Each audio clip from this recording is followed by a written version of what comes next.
নিরাপত্তাহীনতার প্রেক্ষাপটে এবং ২০২৪ সালের গণঅভ্যুত্থানের সময় লুণ্ঠিত বিপুল পরিমাণ অস্ত্র উদ্ধার না হওয়া পর্যন্ত আসন্ন জাতীয় নির্বাচন স্থগিত চেয়ে রিট দায়ের করা হয়েছে। ১৪ জানুয়ারি হাইকোর্টে রিট করেছেন আইনজীবী মোহাম্মদ মাহমুদুল হাসান। রিটে মন্ত্রিপরিষদ সচিব, স্বরাষ্ট্র সচিব, আইন, বিচার ও সংসদ বিষয়ক মন্ত্রণালয়ের সচিব, নির্বাচন কমিশন সচিব, পুলিশ মহাপরিদর্শক এবং র্যাব মহাপরিচালককে বিবাদী করা হয়েছে। রিট আবেদনে উল্লেখ করা হয়েছে, বিভিন্ন গণমাধ্যমের তথ্য অনুযায়ী ২০২৪ সালে গণঅভ্যুত্থানের সময় দেশের বিভিন্ন থানা ও আইন শৃঙ্খলা রক্ষাকারী বাহিনীর কার্যালয় থেকে ৫,৭৫০টি আগ্নেয়াস্ত্র এবং ৬,৫১,৬০৯ রাউন্ড গোলাবারুদ লুট হয়ে যায়। এক্সট্রিম মশার কয়েল প্ল্যান্ট ফাইবার দিয়ে তৈরি, ডেঙ্গু, চিকুনগুনিয়া বাহি সহ যে কোনো মশার বিরুদ্ধে দেয় এক্সট্রিম সুরক্ষা। অত্যন্ত উদ্বেগের বিষয় হলো, সরকারের সব অস্ত্র উদ্ধারে পুরস্কার ঘোষণা করা সত্ত্বেও এর একটি উল্লেখযোগ্য অংশ এখনও উদ্ধার করা সম্ভব হয়নি।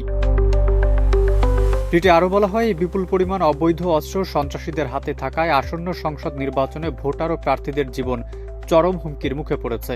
এরই মধ্যে ঢাকা ৮ আসনের সংসদ সদস্য পদপ্রার্থী শরীফ ওসমান হাদির সন্ত্রাসীদের গুলিতে নিহত হওয়ার ঘটনা প্রমাণ করে অবৈধ অস্ত্র উদ্ধার না হলে নির্বাচন রক্তক্ষয়ী হবে। এছাড়া নির্বাচন কমিশনার অবসরপ্রাপ্ত ব্রিগেডিয়ার আবুল ফজল মোহাম্মদ সানাউল্লাহ বক্তব্য প্রদান করেছেন, নির্বাচনের আগে অবৈধ অস্ত্র উদ্ধার করা অত্যন্ত জরুরি।